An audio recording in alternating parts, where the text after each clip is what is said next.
जिनका सीधा वास्ता है आपसे। खबरें जो जुड़ती है आपके अपनों से।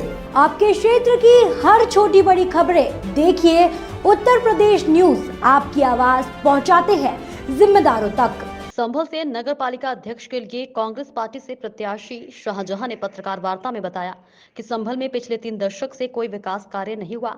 उन्होंने महिला सशक्तिकरण पर अपनी बात रखी। उन्होंने कहा, संभल जिला बनने के बावजूद भी विकास में पीछे है। पीने के पानी, टूटी सड़कें, मेडिकल सुविधा हर आम जन तक पहुंचाना उनके मुद्दे हैं। जगह जगह डिस्पेंसरियां बनाई जाएंगी। उन्होंने कहा कि वे सबके लिए समान कार्य करेंगी। संभल में सभी लोग प्रेम से रहते हैं, सभी की समस्याएं भी एक जैसी हैं। यहाँ शिक्षा के लिए इंस्टीट्यूट का अभाव है। उन्होंने कहा कि मेरी किसी से टक्कर नहीं है। संभल के सभी लोग उन्हें चुनाव लड़ाएंगे, वो जीतेंगे और संभल के विकास में हर संभव प्रयास करेंगी। संभल में बुनियादी चीजों की कमी है, संभल को उसका हक दिलाया जाएगा। किन उद्देश्यों के साथ में आप चुनाव लड़ेंगे? मैं पहले तो कांग्रेस पार्टी का शुक्रिया अदा करना चाहती हूँ मुझ पर भरोसा दिखाने के लिए। दूसरे, मैं पिछले 5 साल से अपने संभल के लिए बहुत सारी प्रॉब्लम्स हैं, बहुत सारे मुद्दे हैं जिन पर मैं यहाँ लड़ना चाहती हूँ इलेक्शन, और उन मुद्दों को जड़ से अब ख़त्म करना होगा। इस वजह से मैं इलेक्शन के लिए आई हूँ और कांग्रेस प्रत्याशी होने के नाते मैं आपको ये बताना चाहती हूँ कि अभी तक का जितना महिला सशक्तिकरण के नाम पर जो महिला सीट होती है, पुरुष प्रत्याशी एक तरीके से होते हैं। यहाँ तक कि ऑफिसेज में भी उनका एक्सेस नहीं है जो लेडीज़ आती हैं, और फिर जो जनता है उनका एक्सेस फिर उन तक नहीं होता, कोई प्रॉब्लम उन तक नहीं पहुँचती है, और इस तरीके से कोई काम ही संभल में नहीं होता है। पिछले करीब 3 दशक से कोई काम संभल में नगर पालिका के माध्यम से नहीं हुआ, और ये हालात बनते बनते अब ये हालत हो गई है कि अब संभल में किस तरीके से काम शुरू किया जाएगा, इसको भी रूट से शुरू करना पड़ेगा, और इंशाल्लाह हम उसे करके दिखाएंगे और जल्दी ही इसका काम शुरू होगा अगर अल्लाह ताला ने हमें इसमें कामयाब किया और जनता ने हम पे भरोसा दिया। संभल में कांग्रेस पार्टी का कोई वर्चस्व नहीं है, तो किस तरह अपनी नैया पार लगाएंगे? वर्चस्व देखिए, किस पार्टी का कौन बंदा है, पहले ही कौन सी पार्टी ने किसी ने काम किया है। सही बात तो ये है, वर्चस्व तो पार्टी का नहीं होता है।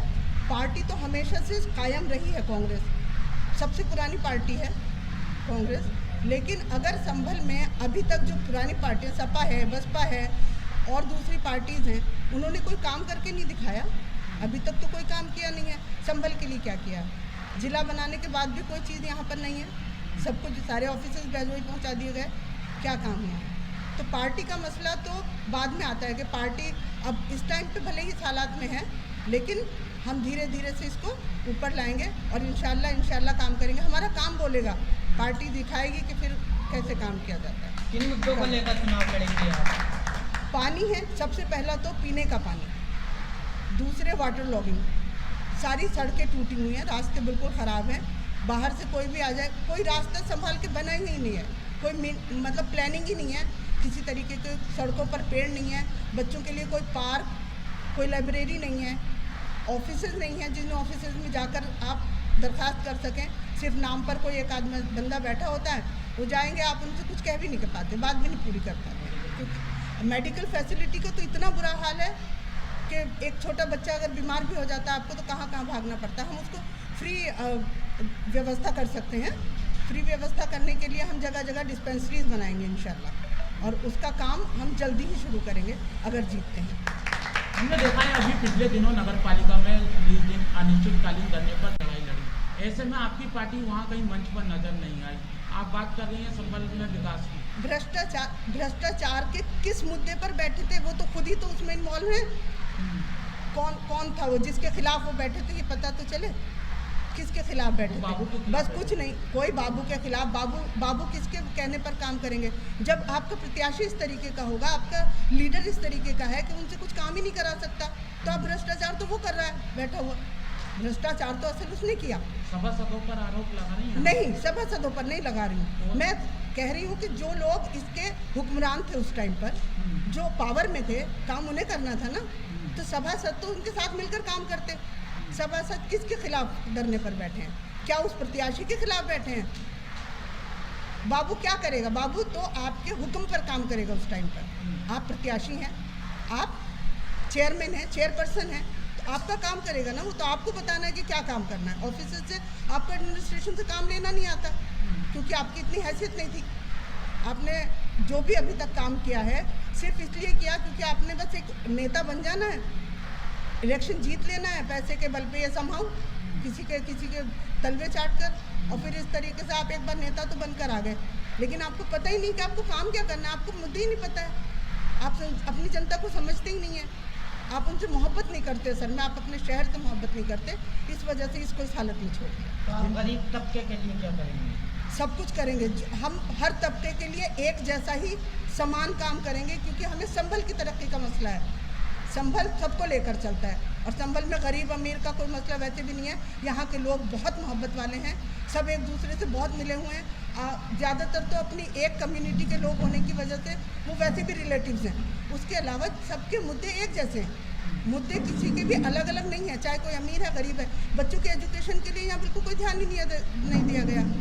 10 साल से ऐसे ही पढ़े हुए हैं, कोई एक इंस्टीट्यूशन नहीं है, कोई एक यूनिवर्सिटी नहीं। पार्टी ने जी यहाँ से सपा विधायक इकबाल महमूद की पत्नी रुखसाना को टिकट दिया है जी। ऐसे में आपकी उनसे टक्कर मानी जा रही है? टक्कर किसी से नहीं, मेरी किसी से कोई टक्कर नहीं है। मेरा संभल है और मैं संभल के लिए लड़ने आई हूँ, मेरी किसी से कोई टक्कर नहीं है। वो लोग तो 10 साल से यहाँ पर हैं, क्या कर दिया है बता दें कि ये किया है, फिर चलो मुद्दों पे लड़ते हैं। अगर ऐसा कुछ है तो मुद्दों पर लड़ते हैं, अगर ऐसे कोई मेरी उनसे कोई दुश्मनी तो नहीं है ना। मैं तो सिर्फ एक प्रत्याशी बनकर आई हूँ कांग्रेस पार्टी की तरफ से। अपने मुकाबले पर किसे मानती हैं आप? कोई मुकाबला नहीं है मेरा किसी से, मुझे संभल के लिए लड़ना है। मैं किसी के मुकाबले पर नहीं आ रही हूँ, मैं अपने संभल के लिए काम करने के लिए आ रही हूँ। और इंशाल्लाह अगर जीतती हूँ तो आप ये देखेंगे कि अभी तक के चेयरमैनशिप में जितने भी साल हुए हैं, 10, 20, 30 साल, उसमें आपको बेस्ट चेयरमैनशिप मिलेगी और संभल को वो चीज़ मिलेगी जिसके वो हकदार हैं, असल हकदार हैं। नेता लोग वादे तो करते हैं मगर उन वादों को पूरा नहीं कर पाते। बिल्कुल यही बात है, उसी से हम गुजर कर आए हैं ना। जो तकलीफें जनता की वही हमारी है ना। आप भी वादे कर रही हैं, क्या आप कैसे यकीन करें कि आप वादों को पूरा वादा नहीं है, सिर्फ वादा नहीं है, ये सिर्फ मैं आपसे बता रही हूँ जो हमारी तकलीफें हैं, ताकि हम अपने सब मिलकर, सारे संभल वाले मिलकर, एक अकेला बंदा कुछ नहीं कर सकता। सिर्फ इतनी समझ होनी चाहिए कि आपको करना क्या है। आप घोषणा पत्र जारी करेंगी? बिल्कुल करेंगे, बिल्कुल करेंगे। संभल के अंदर पानी की निकासी नहीं है? बिल्कुल नहीं है। उसके लिए सीवेज, कुछ आप समझिए, जब सीवेज किसी भी म्यूनिसिपैलिटी का सबसे पहला काम सीवेज का होता है, स्वच्छता का होता है। वही बेसिक चीज़ें नहीं है, किसी की सोच ही नहीं है, कोई सोच ही नहीं रहा कि ये सब काम करने हैं। मैं चाहती हूँ कि अब ये सब खत्म कर दिया जाए और संभल को उसका हक, उसकी खूबसूरती वापस दिलाई जाए, और इंशाल्लाह करेंगे। लोगों से क्या अपील करना चाहिए? अपील करती हूँ कि एक बार चांस देकर देखें। आपने हर तरीके के अपने लोगों को वोट देकर देख लिया है। उन्हें भी जो अंगूठा छाप थे, उन्हें भी जो आपके घरों से थे, उन्हें भी जो आपकी रिश्तेदारी में थे, उन्हें भी जिन्होंने नेताओं ने आपको कहा कि आप वोट दे दीजिए, मैं उन सब को देख लिया है आपने। मैं एक बार आपसे अपील करती हूँ कि एक बार मुझे वोट देकर देखिए। आप किसी को तो वोट देंगे ना, एक बार मुझे वोट देकर देखिए, और इंशाल्लाह आप इस चीज़ के कभी पछताएंगे नहीं कि आपने मुझे वोट दिया। शुक्रिया।